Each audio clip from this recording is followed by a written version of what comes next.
So, we got our first job today. Um, I am putting together for my customer a live edge entryway bench. So, I picked up a couple of cold steel black forge legs. I'll show those to you in a little bit once I get ready to put them on. But I wanted to show you the piece because this is the piece that I cut in that sawmill video.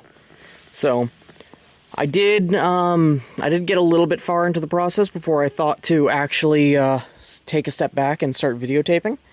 However, right now, all I've done is I've taken a 180, or a 120, then 180, and then finally a 220 sand grit. And I've gone over, I've did a wet wipe before each sanding, and I blew out with the compressor before I went into it.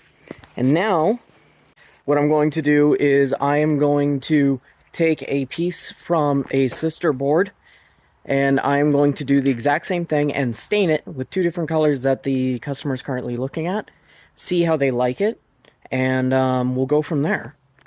Alright, so what I've done is I've taken my test piece, which is just a 2-inch board from that sister board that I told you about off the sawmill, and I've gone through, I've sanded it down the exact same way, and I've done a quick wet wipe in order to get all of the sawdust off.